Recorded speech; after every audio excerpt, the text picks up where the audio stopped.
அனைவருக்கும் வித்யாபூன் அகாடமி சார்பாக இனிய வணக்கம். மற்றும் ஒரு காணொலியில் உங்களை சந்திப்பதில் மிக்க மகிழ்ச்சி. டிசம்பர் மாதம் நமக்கு யூஜிசி நெட்டோட செகண்ட் ஃபேஸ், இந்த வருஷத்துக்கான செகண்ட் ஃபேஸை சீக்கிரமாகவே அனௌன்ஸ் பண்ணிடுவாங்க. யூஜிசி நெட்டை பொறுத்தளவில் நீங்கள் பல விஷயத்துக்கு யூஜிசி நெட்டை யூஸ் பண்ணிக்கலாம். அசிஸ்டன்ட் ப்ரொஃபஸர்ஷிப் அதுக்கு யூஸ் பண்ணலாம். இல்லை நீங்கள் இப்போ ஒரு பிஹெச்டி பண்ணுறீங்க, நீங்கள் நல்ல ஸ்டைஃபண்டோடு பிஹெச்டி பண்ணணும் அப்படின்னா அதில் ஜேஆர்எஃப் கேட்டகரி இருக்குது. அதே மாதிரி பார்த்திங்கன்னா இப்போ புதுசாக பிஹெச்டி என்ட்ரன்ஸுக்கு ஒரு ஆப்ஷன் யூஜிசி நெட்டில் கொடுத்துருக்காங்க. அந்த ஆப்ஷனுக்கு கீழே நீங்கள் யூஜிசி நெட்டை அட்டன் பண்ணிங்கன்னா இந்தியாவில் இருக்கிற பல யூனிவர்சிட்டிஸில் நீங்கள் இந்த ஸ்கோரை வச்சு பிஹெச்டி ஜாயின் பண்ணுறதுக்கான வாய்ப்புகள் கிடைக்கும். ஸோ யூஜிசி நெட்டு ரொம்ப ரொம்ப இம்பார்ட்டண்ட்.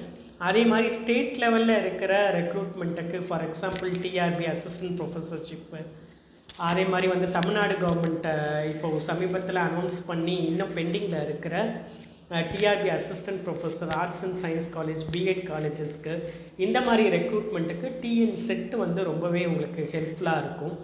ஸோ இந்த ரெண்டு எக்ஸாமுக்குமே எல்லாமே சிலபஸ் காமன் தான். அதே மாதிரி பார்த்திங்கன்னா பேப்பர் 1 டீச்சிங் ஆப்டிடியூடும் உங்களுக்கு காமனான பேப்பர் தான். ஸோ சென்ற காணொலியில் நம்ம நிறைய இந்த டீச்சிங் ஆப்டிடியூட் ரிலேட்டடாக நம்ம காணொலிகள் போட்டிருக்கோம். அதே மாதிரி வித்யாபூன் அகாடமி சார்பாக கடந்த ஒரு 2-3 காணொலியில் UGC NET and TN SET paper 1ஓட பீப்புள் டெவலப்மெண்ட் அண்ட் என்விரான்மெண்ட் இந்த டாப்பிக்கில் ஒரு சில இம்பார்ட்டண்ட்டான டாபிக்ஸை நம்ம மெட்டீரியலில் எக்ஸ்ப்ளோர் பண்ணி பார்த்துக்கிட்டு இருக்கோம். ஸோ அந்த வகையில் நமக்கு இந்த காணொலியில் என்ன பார்க்க போகிறோம் அப்படின்னா, அதை தொடர்ந்து நம்மளுடைய கிளைமேட் சேஞ்ச், இப்போ சமீபமாக பார்த்திங்கன்னா இந்த கிளைமேட் சேஞ்சுன்றது ரொம்ப ரொம்ப இம்பார்ட்டண்ட் டாப்பிக்காக இருக்குது. இப்போது எந்த ஒரு உலகளவில் நடக்கிற மாநாடுகள், கான்ஃபரன்சஸ்ஸு, அரசியல் தலைவர்களுக்கு இடையில் நடக்கிற கான்ஃபரன்சஸ்ஸு, சயின்டிஸ்ட்டுக்கு இடையில் நடக்கிற கான்ஃபரன்சஸ்ஸு, இதிலெல்லாம் இந்த கிளைமேட் சேஞ்ச் கண்டிப்பாக இந்த டாப்பிக்கோட டிஸ்கஷன் இருக்கும். ஏன்னா அந்த அளவுக்கு எதிர்கால சந்ததிகளை பாதிக்கக்கூடிய விஷயமாக இந்த கிளைமேட் சேஞ்ச் உருவாகிட்டு இருக்கு. ஸோ இந்த கிளைமேட் சேஞ்ச் பற்றின விஷயங்கள் நமக்கு டிஎன் செட் பேப்பர் 1ல் நமக்கு அது ரிலேட்டடாக இந்த யூனிட்லேருந்து கொஷின்ஸ் வரும். ஸோ சென்ற காணொலியில் நம்ம என்ன பார்த்தோம் அப்படின்னா, ஆசிட் ரெயின் பற்றி பார்த்தோம். அது எப்படி சுற்றுச்சூழலை பாதிக்குதுன்றதை பற்றி பார்த்தோம். இந்த காணொலியில் நம்ம என்ன பார்க்க போகிறோம் அப்படின்னா, கிளைமேட் சேஞ்ச் பற்றி பார்க்க போகிறோம். Types of resources, natural resources இருக்குது, அதே மாதிரி ஆர்டிஃபிஷியல் ரிசோர்ஸஸ் இருக்குது. இந்த ரிசோர்ஸஸ்லாம் என்னென்ன அப்படின்றத எக்ஸ்ப்ளோர் பண்ணி பார்க்க போகிறோம்.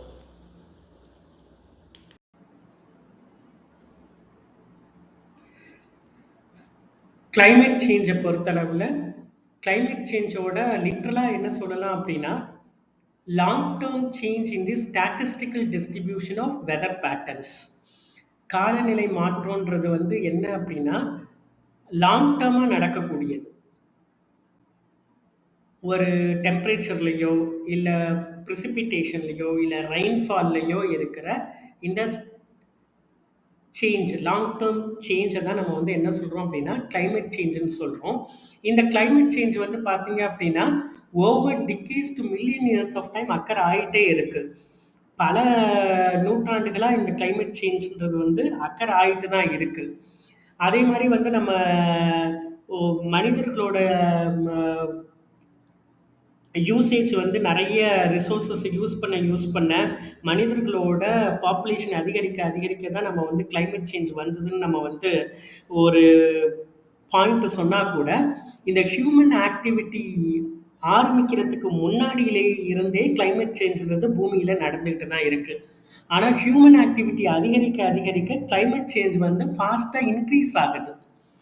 ஸோ இந்த ஹியூமன் ஆக்டிவிட்டி வர்றதுக்கு முன்னாடியே நம்மளுக்கு கிளைமேட் சேஞ்சுன்றது இந்த பூமியில் இருந்துக்கிட்டு தான் இருக்குது. So climate change denotes the long term change in the statistical distribution of weather pattern over decades to million years of time. அதே மாதிரி வந்து இந்த கிளைமேட் வந்து எர்த்தில் வந்து பார்த்தீங்கன்னா டிஃப்ரெண்ட் டைம் ஸ்கேலில் வந்து இது வந்து மாற்றம் அடைஞ்சிக்கிட்டே தான் இருக்குது. Even before human activity start பண்ணுறதுக்கு முன்னாடியே வந்து இந்த கிளைமேட் சேஞ்சுன்றது நமக்கு இருக்குது. அதே மாதிரி பார்த்தீங்கன்னா இந்த கிளைமேட் சேஞ்சை கண்ட்ரோல் பண்ணுற ஒரு ஒரு அமைப்பு இருக்குது, United nation framework for convention on climate change. இந்த அமைப்பு பார்த்தீங்க அப்படின்னா ஐக்கிய நாடுகள் சபையின் காலநிலை மாற்றத்துக்கான ஒரு கட்டமைப்பு. ஸோ அவங்க வந்து கிளைமேட் சேஞ்சை பற்றி என்ன டெஃபினேஷன் கொடுக்குறாங்க அப்படின்னா, a change of climate which is attributed directly or indirectly to human activity that alters the composition of the global atmosphere and which is in addition to natural climate variability observed over comparable time periods. இது வந்து ஒரு முக்கியமான definition. அதாவது UNFCCC என்ன சொல்கிறாங்க அப்படின்னா, இந்த climate சேஞ்சுன்றது வந்து ஹியூமன்ஸால் டைரக்டாவோ இல்லை இன்டைரக்டாவோ ஆட்ரிபியூட்டட்னா இன்க்ரீஸ் ஆகுது. இன் அடிஷன் அப்படின்னா, ஏற்கனவே இந்த பூமியில் இயல்பாக இருக்கிற இந்த கிளைமேட் வேரியபிலிட்டியை வந்து இந்த ஹியூமன் ஆக்டிவிட்டி வந்து அதிகரிக்குது. இதை எப்படி அவங்க வந்து கம்பேர் பண்ணுறாங்க அப்படின்னா, ஹியூமன் ஆக்டிவிட்டிஸ் பாப்புலேஷன் அதிகரிக்க இந்த கிளைமேட் சேஞ்சு ஹியூமன் ஆக்டிவிட்டி இல்லாதப்ப எந்த அளவுக்கு இருந்தது இந்த காலநிலை மாற்றம், ஹியூமன் ஆக்டிவிட்டிஸ் அதிகரிக்க இந்த காலநிலை மாற்றம் எந்த அளவுக்கு இருக்கு, ரெண்டுத்தையும் கம்பேர் பண்ணி அவங்க வந்து கிளைமேட் சேஞ்சை வந்து டிஃபைன் பண்ணுறாங்க.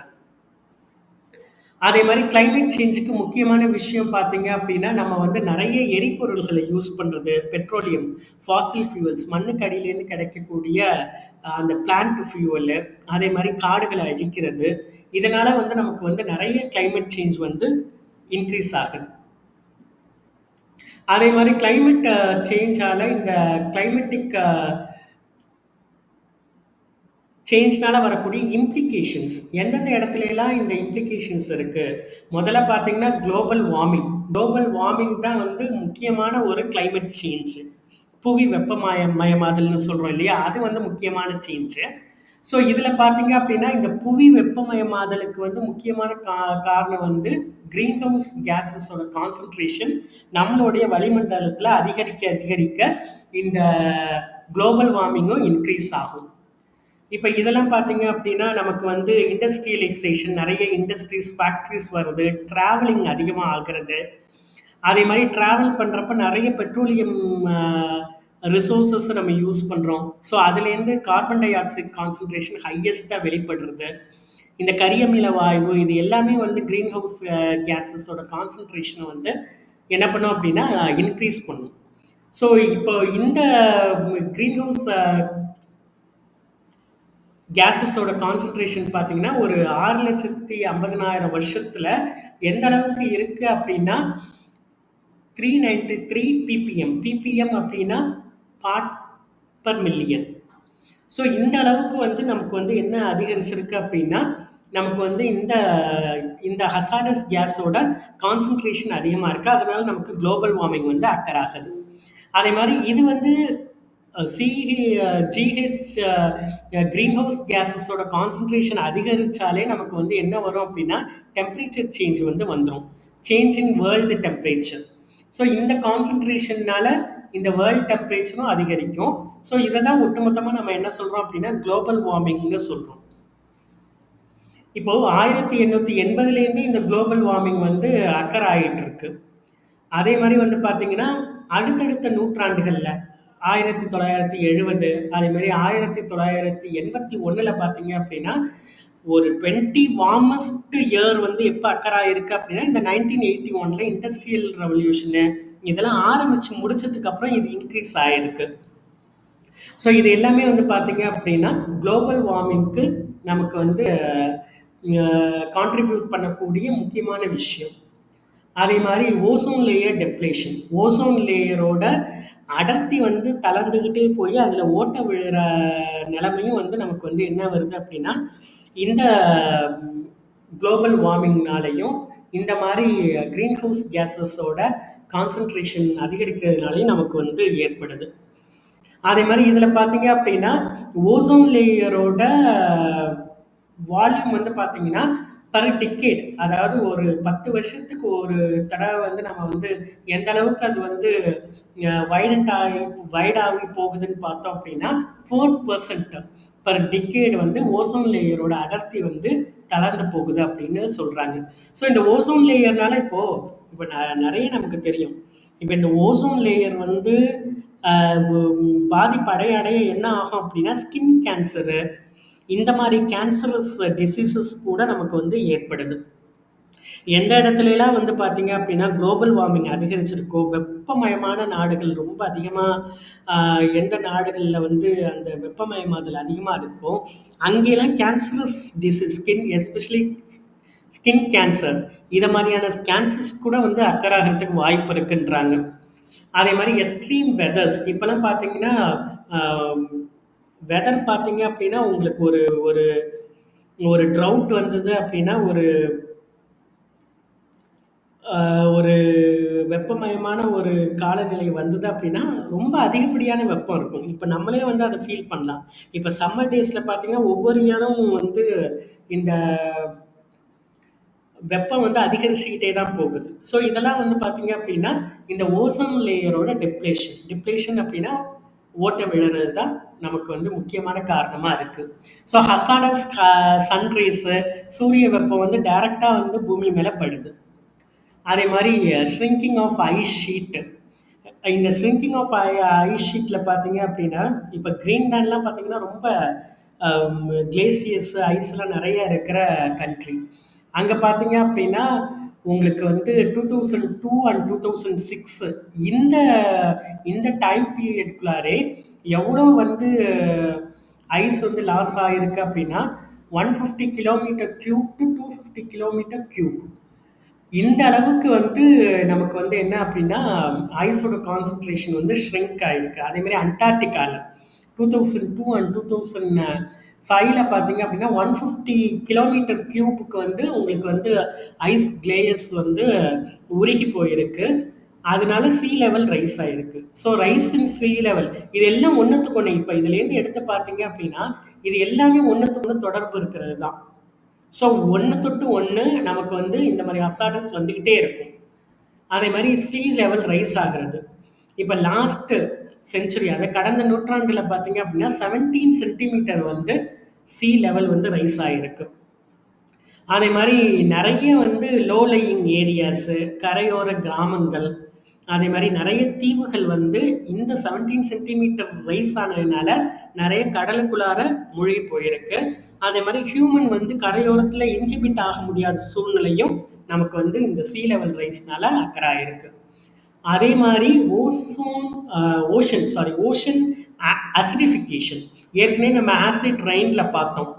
ஆசிட் ரெயினில் வந்து நமக்கு வந்து sulphur di oxide, nitrous oxide இதெல்லாம் வந்து காற்று மண்டலத்தில் கலந்து மேகத்தோடு சேர்ந்து ஹசார்டஸ் கேஸோட, க்ரீன் ஹவுஸ் கேஸஸோடலாம் வந்து கம்பைன் ஆகி ரெயினோட தன்மையே மாறி அமிலத்தன்மைக்கு மாறி நமக்கு வந்து நமக்கு வந்து பூமியில் பொழியும் போது அது ஆசிட் ரெயினாக ஆகுது.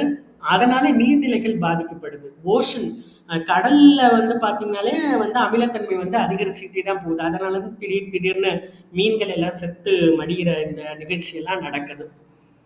இப்போ இதில் என்ன சொல்கிறாங்க அப்படின்னா கிட்டத்தட்ட ஓஷன் அசிடிட்டி வந்து பார்த்தீங்கன்னா 30% இன்க்ரீஸ் ஆகிருக்கு. அதே மாதிரி வந்து பார்த்தீங்க அப்படின்னா இந்த கார்பன் டை ஆக்சைடு, கரிய அமில வாயு வந்து ஓஷனோட கலக்கிறது வந்து பார்த்தீங்க அப்படின்னா 2 பில்லியன் டன்ஸ் பர் இயர். 1750லேருந்து 2 பில்லியன் டன்ஸ் பர் இயர் வந்து இந்த கரியமில வாயு வந்து நம்ம கடலோட கலக்குது. ஸோ இது எல்லாமே நமக்கு எதை வந்து உருவாக்கும் அப்படின்னா நம்ம கடல் நீரே வந்து வெப்பமயமாக ஆகிறதுக்கு வந்து இதெல்லாம் வந்து நமக்கு வந்து காரணமாக இருக்குது. அதே மாதிரி வந்து பார்த்தீங்க அப்படின்னா இந்த மாதிரி கடல் நீரில் பார்த்தீங்கன்னா கிட்டத்தட்ட 700 மீட்டர், அதாவது 2300 ஃபீட் ஓஷன் வரைக்குமே எப்படி தான் இருக்குது அப்படிங்கிறாங்கன்னா வார்மாக தான் இருக்குது அதாவது எப்படி இருக்கு அப்படின்னா, அதோட டிகிரி செல்சியஸ் பார்த்தீங்க அப்படின்னா 0.16 டிகிரி செல்சியஸ் நமக்கு வந்து அது இன்க்ரீஸ் ஆகிட்டே போகுது. ஸோ இது எல்லாமே வந்து பார்த்தீங்க அப்படின்னா, நமக்கு வந்து கிளைமேட் சேஞ்ச்னால ஏற்படக்கூடிய பாதிப்புகள். இது எல்லாமே வந்து பார்த்தீங்க அப்படின்னா, மனித குலத்தை வந்து பெரிய அளவில் பாதிக்கக்கூடிய விஷயங்கள். இப்போ இந்த குளோபல் வார்மிங்கை நம்ம வந்து கட்டுப்படுத்தணும் அப்படின்னா, கண்டிப்பாக எதில் நம்ம கான்சென்ட்ரேட் பண்ணணும் அப்படின்னா, எனர்ஜி ரிசோர்ஸஸ்.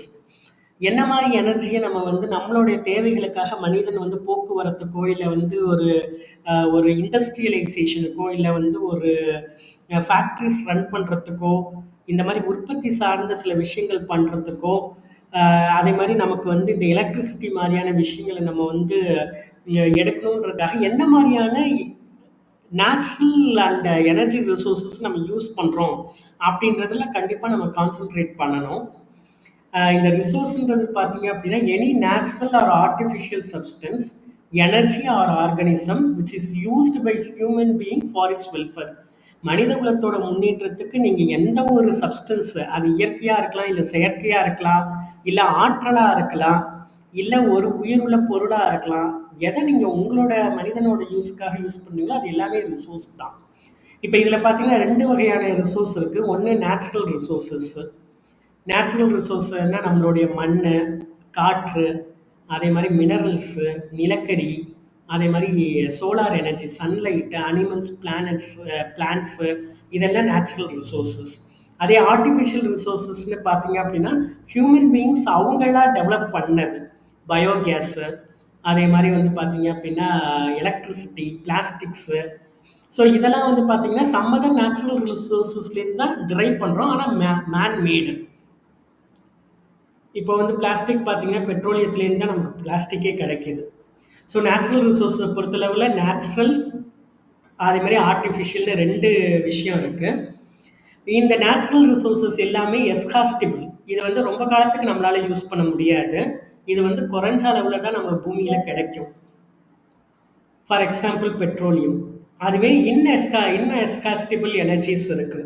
இப்போ ஃபார் எக்ஸாம்பிள் சோலார் எனர்ஜி, மரபுசாரா எரிசக்தின்னு சொல்கிறோம் இல்லையா, இதை மாதிரி வந்து சூரிய ஆற்றல், அதே மாதிரி காற்றுடைய ஆற்றல், அதே மாதிரி ரெயின்ஃபாலு, இதுலேருந்து கூட நம்ம வந்து எனர்ஜியை வந்து ஏற்படுத்தலாம். அலைகள் மூலமாக கூட நம்மளால் வந்து ஆற்றலை உற்பத்தி பண்ண முடியும்.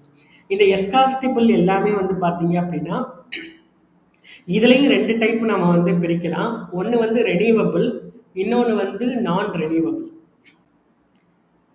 இதில் பார்த்தீங்க அப்படின்னா ரெனியூவபிள் அப்படின்னா விண்டு, வாட்டர், ஃபாரஸ்ட், இது எல்லாமே வந்து பார்த்தீங்க அப்படின்னா உங்களுக்கு மோஸ்ட்லி வந்து அபண்டன்ஸாக நமக்கு கிடைக்கும். நம்ம எவ்வளோ யூஸ் பண்ணாலும் அது வந்து நமக்கு கிடைச்சிக்கிட்டே இருக்கும். ஆனால் நான் ரெனியூவபிள் அப்படின்னு பார்த்தீங்க அப்படின்னா கோல், பெட்ரோலியமு, நிலக்கரி, பெட்ரோலு, இரும்பு, அதே மாதிரி பயாலஜிக்கல் ஃபாசில் ஃபியூவல்ஸு, பயோகேஸஸ்ஸு, இது எல்லாமே பார்த்தீங்க அப்படின்னா உங்களுக்கு வந்து நமக்கு யூஸ் பண்ண இது வந்து எஸ்காஸ்ட் ஆகிடும். ஸோ அதுதான் சொல்கிறோம், இன்எஸ்காஸ்டிபிள் ரிசோர்ஸஸ்ஸு, அதே மாதிரி எஸ்காஸ்டிபிள் ரிசோர்ஸஸ். இன்எஸ்காஸ்டிபிள்னா ஹியூமன் எவ்வளோ தான் கன்சியூம் பண்ணாலுமே வந்து அது இன்எஸ்காஸ்டிபிளாக இருக்கும், அபண்டன்ஸாக இருக்கும். ஏற்கனவே நம்ம சொன்ன மாதிரி சோலாரு, விண்டு, வாட்டர் பவரு, இது எல்லாமே. அதே மாதிரி எஸ்காஸ்டிபிள்னு பார்த்தீங்க அப்படின்னா நீங்கள் யூஸ் பண்ண அதோட ஸ்டாக்கே குறைஞ்சிரும்.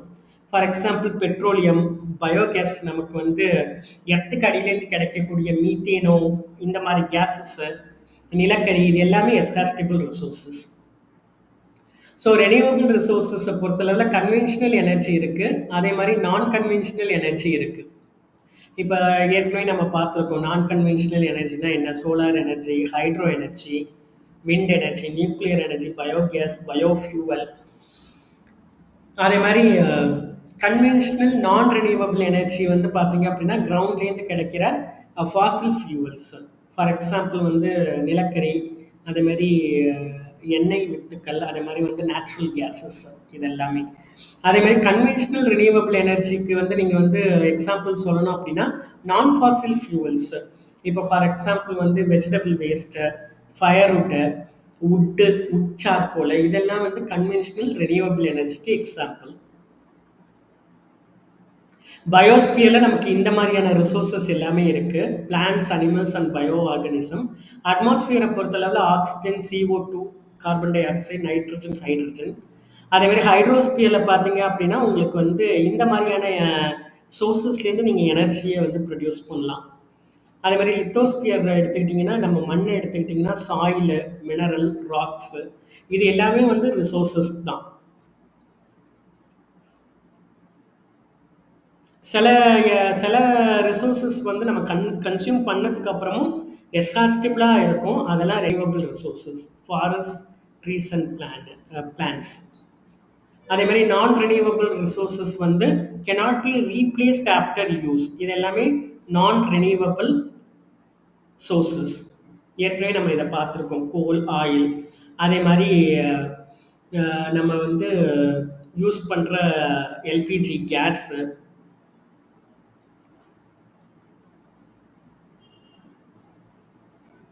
இது எல்லாமே பார்த்தீங்கன்னா நான் ரெனியூவபிள் எனர்ஜி. அதே மாதிரி வந்து நம்ம வந்து நிறைய இந்த எனர்ஜியை வந்து விவசாயத்துக்கு கூட யூஸ் பண்ணுறோம். ஒரு ஆயிலை எடுக்கிறதுக்கோ ஒரு விவசாயம் பண்ணுறதுக்கோ வந்து நம்ம வந்து இந்த எனர்ஜி சோர்ஸஸ் எல்லாத்தையும் யூஸ் பண்ணுறோம். ஸோ எனர்ஜி சோர்ஸஸை பொறுத்தளவில் டைப்ஸ் ஆஃப் எனர்ஜி சோர்ஸஸ்னு பார்த்தீங்கன்னா ரெண்டு இம்பார்ட்டண்ட் இருக்குது. கன்வென்ஷனல் சோர்ஸஸ் ஆஃப் எனர்ஜி,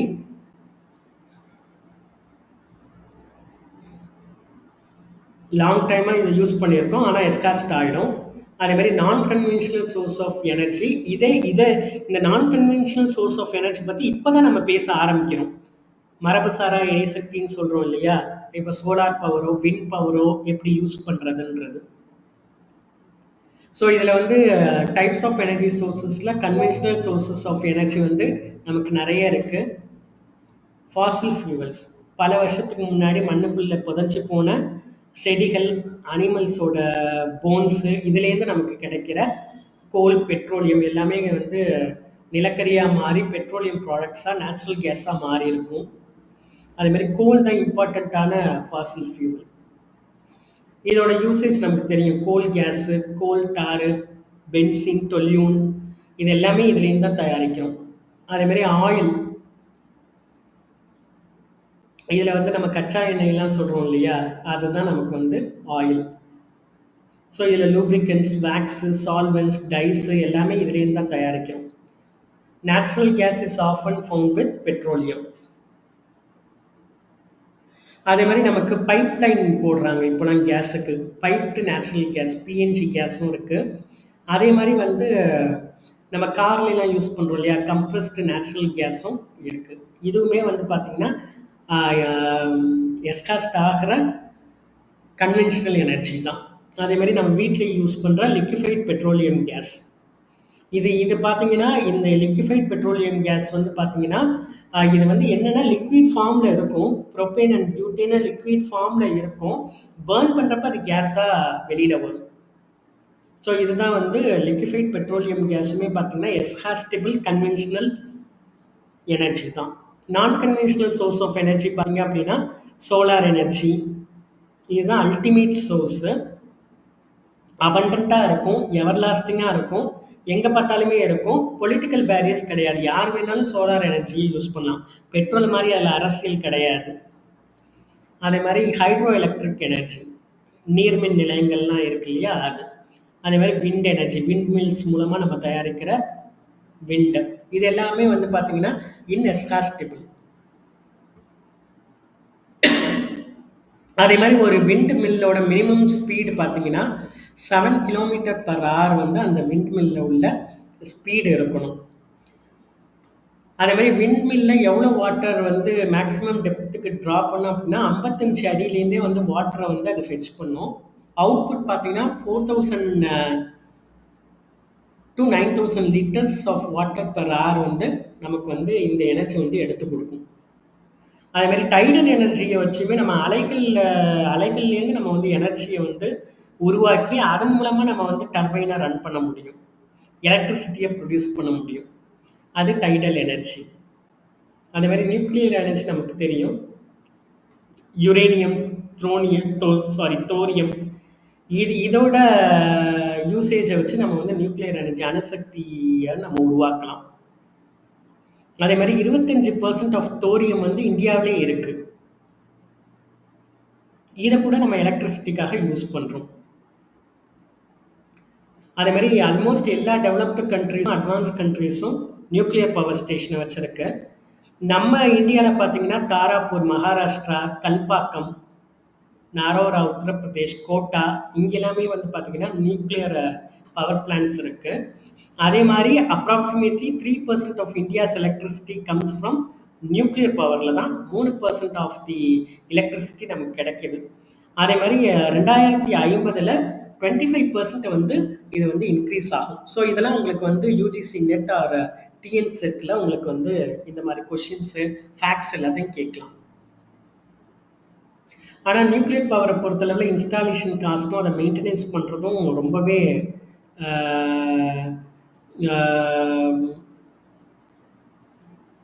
பார்த்து பண்ணக்கூடிய விஷயம். இதில் வந்து பார்த்தீங்கன்னா இன்ஸ்டாலேஷன் பண்ணுறதுல காஸ்ட் அதிகமாக இருக்கும். ஆனால் மெயின்டைன் பண்ணுறது கொஞ்சம் ரிலேட்டிவாக லோ காஸ்ட்லேயே நம்ம பண்ணிக்கலாம். ஆனால் அதை எஸ்டாப்ளிஷ் பண்ணுறதுக்கு நிறைய செலவாகும். அதே மாதிரி கேர்ஃபுல்லாக மெயின்டைன் பண்ணலை அப்படின்னா ரேடியோ ஆக்டிவ் பொல்யூஷன் கதிர்வீச்சுக்கள் இருக்கும். அதே மாதிரி ஹைட்ரஜன் பேஸ்டு ஃபியூவல்ஸ் இது வந்து பவர் பிளான்ட்டில் யூஸ் பண்ணுறாங்க. அதே மாதிரி இண்டஸ்ட்ரி, ரெசிடென்ஷியல் அண்ட் டிரான்ஸ்போர்ட் பர்பஸ்க்காகவும் இந்த ஹைட்ரஜன் பேஸ்ட் எனர்ஜியும் யூஸ் பண்ணுறாங்க. அதேமாரி ஜியோ தெர்மல் எனர்ஜியும் இருக்குது. ஜியோ தெர்மல் எனர்ஜி அப்படின்னா என்ன அப்படின்னா, நம்ம பூமிக்கு அடியில் வெப்பம் இருக்குது. பூமியை தோண்ட தோண்ட வெப்பம் அதிகரிச்சுக்கிட்டே போகும். ஸோ அந்த வெப்பத்தை யூஸ் பண்ணியும் நம்ம வந்து எனர்ஜியை ப்ரொடியூஸ் பண்ணலாம். எரிமலைகள் இருக்கிற பகுதியில் வெந்நீர் ஊற்றுக்கள் வந்து நிறைய இருக்கும். அந்த ஹாட் வாட்டரை வச்சு கூட நம்ம வந்து என்ன பண்ணுறாங்க அப்படின்னா, அவங்க வந்து ஜியோ தெர்மல் பவர் பிளான்ட்ஸை வந்து ரன் பண்ணுறாங்க. ஸோ இதுவுமே வந்து பார்த்தீங்கன்னா ஒரு எனர்ஜி சோர்ஸ் தான்.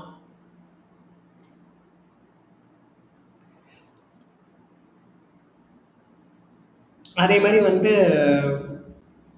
நிறைய ஹாட் வாட்டர் ஸ்ப்ரிங்கு, கோல்டு வாட்டரை அந்த வெப்பமயமான அந்த வல்கனிக் ரீஜியன்ஸில் பாஸ் பண்ணி அதை ஹீட் ஆக்கி அதுலேருந்து கூட நம்மளால் வந்து என்ன பண்ண முடியும் அப்படின்னா எனர்ஜியை ப்ரொடியூஸ் பண்ண முடியும்.